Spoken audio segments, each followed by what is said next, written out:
one. Boom! Blah, blah. Boom! And welcome to the Big Honker Podcast. This is the Today episode brought to you by Boss Shot Shells with the new Dove load coming out this spring and summer. March 12th. March 12th. And today is my day. And so March 12th, we're going to talk about some different things. The first thing we're going to talk about is an event that happened this time. And it's not a huge event, but it's really cool because when you think of the most popular drink of all times, what do you think of? The most popular drink of all time. Soft drink? Yes. What would you think of? Coca-Cola. Cola, of course. We're not Pepsi people. No. But Coca-Cola was there. Coca-Cola was first bottled on this date. Guess what year? 1921. Nope. You missed it by 25 years. 1894. Doggone it. In the summer of 1894, Joe Biedenharn owned a Vicksburg candy store that sold Coca-Cola the way everyone else did at the time, by the glass from a soda fountain. You know, they would take make soda. You had a syrup, Yeah, and you and had then carbonated water, Yep. and they'd put it in a glass. They still do it that way in New York City. I've seen people do it. Yeah, there's some still old-fashioned soda shops around. Yeah. Mix it up, and they give you you had your glass. Yeah. Well, he agreed to buy 2,000 gallons of Coke syrup, and one day he realized that since he already bottled soda water, he could mix the soda water with all that syrup and sell Coke for more than just the soda water to people who couldn't make it to the store. He bottled the soft drink in a variety of containers until the custom Coca-Cola bottle was introduced in 1916. The old candy store is now the Museum of Coca-Cola History, memorabilia with exhibits ranging from the beginning of Coca-Cola to the original Biedenharn bottling process. So that's when Coca-Cola first got bottled. It was not done by the Coca-Cola company. It was done by a gentleman in Vicksburg, Mississippi.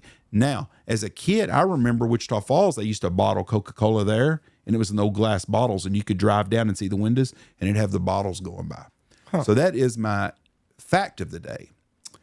My next story is people that were born on March 12th. And there was two people to choose from that I thought were interesting. Liza Minnelli was one of them, who's Judy Garland's daughter, who was Dorothy in The Wizard of Oz. But I wanted to go something a little more, a little different, more Texan. So I went with Johnny Rutherford. Never heard of him. Well, of course you didn't, because you don't watch the Indianapolis 500 ever. As a kid, we used to watch it. It would be on a tape delay because they couldn't show it live, so we would watch it that evening. So anyways, Johnny Rutherford was born March 12th, 1938 in Coffeyville, Kansas. So that's a little town right by Buffalo, Kansas. My dad grew up, one of my dad's best friends in the world was from Coffeyville, Kansas, a gentleman named Rodney Lay, who was on Hee Haw. So anyways, and God almighty, I got a cold all of a sudden. Johnny Rutherford was born in Coffeyville, Kansas. He is a 3-time winner of the Indianapolis 500. His first race was the 1962 Hoosier 100. His last race was the 1989 Pocono 500. His first win was at the Atlanta Championship, and his first win was in Atlanta in 1965, and his last win was 1986 Michigan 500. He won 35 races over 12 years, and that's it. He raced 35 races on NASCAR. In the Indianapolis deal, he won the Indy 500 3 times, 74, 76, and 1980. He won the Pocono 500 and the Michigan 500. He had a year that he totally dominated. He had a yellow car. It was sponsored by Pennzoil, and he beat everything in the world, and it was in 1980, and he was the man of the year in 1980. And so basically that's it. There wasn't a whole lot going on March 12th. My story is on who died on March 12th. Have you ever heard of Henry Lee Lucas? Yes, he was. Wait. No. Maybe. Henry Lee Lucas was a serial killer. And he killed a lot of people, but he also took claim for some murders that he didn't do. Oh. And I think it was a way to keep himself out of getting put to sleep. But eventually he died in prison. Anyways, Henry Lee Lucas was born in Blacksburg, Virginia. His dad had no legs because he'd been run over by a freight train. And his dad was a no-count piece of shit anyways. But his mother, she beat him with a wooden plank. Anyways, his mother beat him with a wooden plank until he had Uh-oh. There went your wedding ring. Losing weight. Them rings falling off. Anyways, his mother beat him with a wooden blanket and he had a concussion real severe. Then his brother stabbed him with a knife and cut his eye, and they had to take his eye out. Jeez.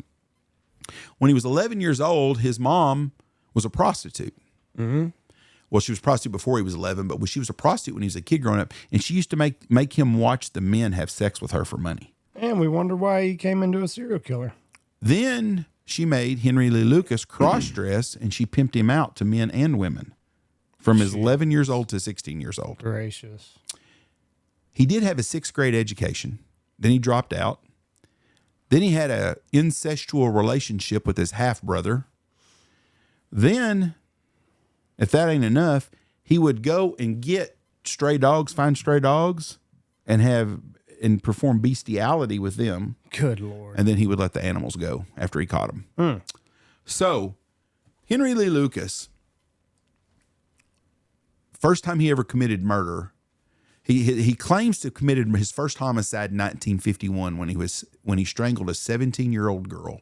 Burnsley disappeared from a Lynchburg store and a bus stop in March of 1951. Lucas confessed her murder on February 15th, 1984. According to Lucas, he picked her up near Lynchburg, Virginia, and after she refused his sexual advances and resisted an unsuccessful rape attempt, he killed her and buried her body in a secluded wooded area near Harrisburg, Virginia.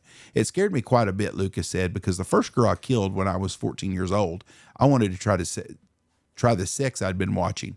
I got playing too rough with her. He said the pressure of seeing my mom hit me and my emotions more or less took over, and I couldn't quite handle it.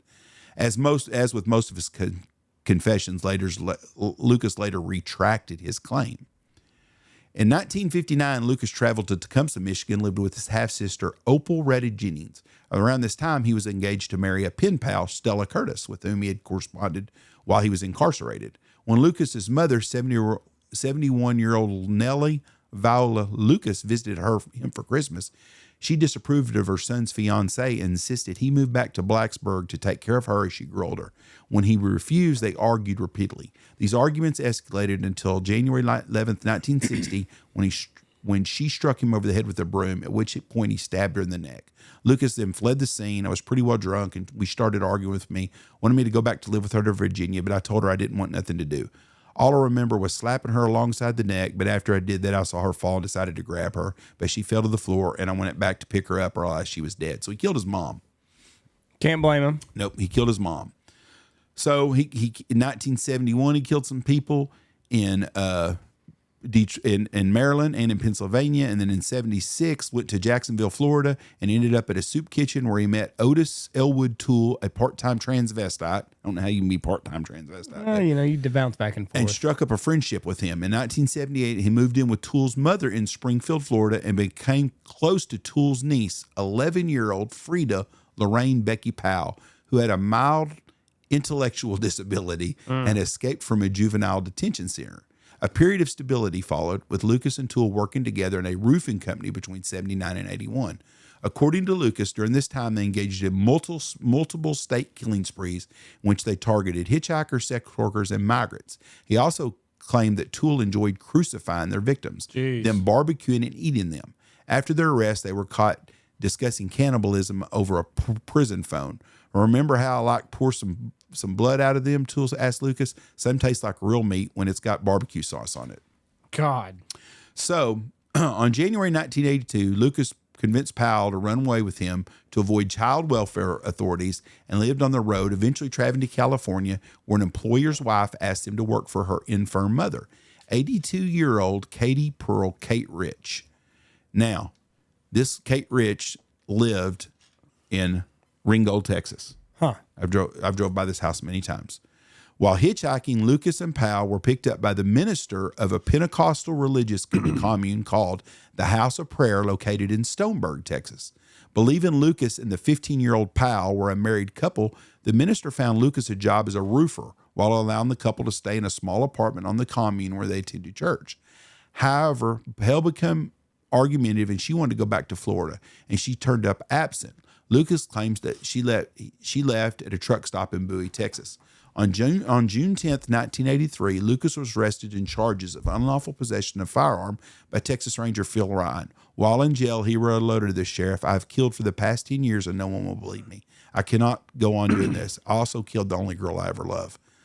Later, he confessed to the murders of Powell and Rich and led the police to their purported remains, although forensic evidence alone was inconclusive, and the coroner stopped short of positively identifying either of them. Lucas claimed he lured Powell to an isolated field in Denton, Texas on August 23rd, 1982, stabbed her in the chest, engaged in necrophilia with her corpse before he dismembered and decapitated her postmortem and scattered her body pieces. Jeez. In Ringgold, Texas on September 16th, he lured 82-year-old Miss Rich to join him in a search for Becky on a camping ground. He then stabbed her in the chest, carved an inverted cross on her chest postmortem, engaged in necrophilia with her corpse before stuffing her body into a drainage pipe. That is the story of Henry Lee Lucas, who died in the Texas prison system. They said he claimed to kill hundreds of people, but they don't think he really killed, probably about 20 or 30 maybe at the most. And one of his most famous ones he took claims for was orange socks. It was a prostitute they found and in the woods, and all they could ever identify her was that she had a pair of orange socks on. Hopefully he died a miserable death. I hope so, but that is the story of Henry Lee Lucas. I watched a show on this on like Dateline or something. They did a special on him. Yeah. And it was really it's a pretty intense deal. But boy, there are some sick people in there. But geez, look at the way he was. Oh, yeah. He was raised. He was destined for failure at a very young age. And so that is what happened today. Very good. Very good. A little sad, but very good. Yep. All right. Watch for deer, everybody.